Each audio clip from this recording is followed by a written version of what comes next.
Now, with the Unhinged, this is a movie that's all about road rage. So this is a movie that can very easily happen and has happened. Maybe not to the extent of it. Basically starts out as a road rage movie and then turns into a stalker movie with Russell Crowe as the villain. Now, the bizarre thing about this movie is there's not a lot of like logic that takes place in the movie. You just sort of have to go for it for what it is. Not a lot of things that make sense because, and then the main character is also kind of hilarious too because so she cuts.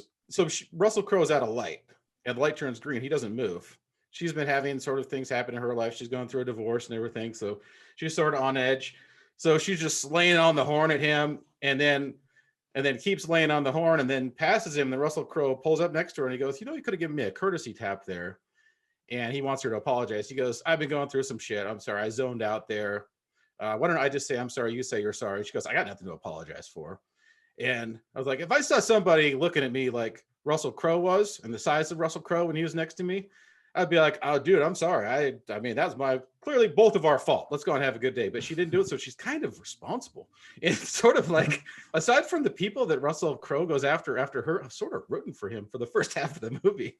Then, of course, Russell Crowe goes after everybody else that she knows and turns into a complete psychopath. But she sort of doesn't really even realize through most of the movie that if she hadn't have slept in and been late for getting to her job and caused the road rage, none of the other people would have been damaged for this. Russell Crowe probably might have attacked somebody else, but it was kind of her fault.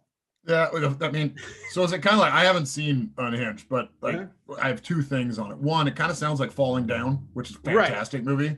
Falling Down, but with not as much depth as Falling Down had. Like just a little surface level Falling Down. Right, yeah. But like I was gonna say, the other thing that kind of cracks me up is there's a couple actors out there, a few actors out there that you can tell probably really are unhinged, like or could get unhinged. Russell Crowe being one of them. Yeah. Like when you see some of his reactions, you're like, there's certain actors out there which I wouldn't even like there's a bunch of people that I've actually run into where everything you look at, it was like, oh, like I've run into Stallone before. And when you see him face to face, you're like, oh, I'm not too scared of that guy. Like, he looks like a nice guy. Like you know what I mean? But there's certain people like a Russell Crowe, a Mel Gibson, or Christian Bale, when you hear about what they've done, where you're like, I think those guys could clearly get completely actually unhinged. Russell Crowe is one of them, which I think gives them a bit of an edge if people can work with them, because they add that tinge of, this guy's probably capable of doing some crazy shit. Russell Crowe is definitely one of them. Well, I think Russell Crowe is great. He's a fantastic actor too. And actually for roles like this,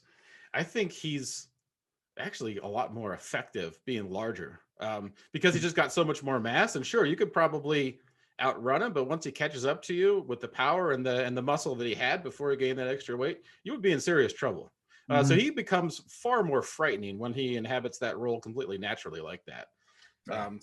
So, and they want him to play, apparently they want him to lose like 150 pounds to play in Gladiator 2 after this. So we'll see what happens with that. For Fat Gladiator.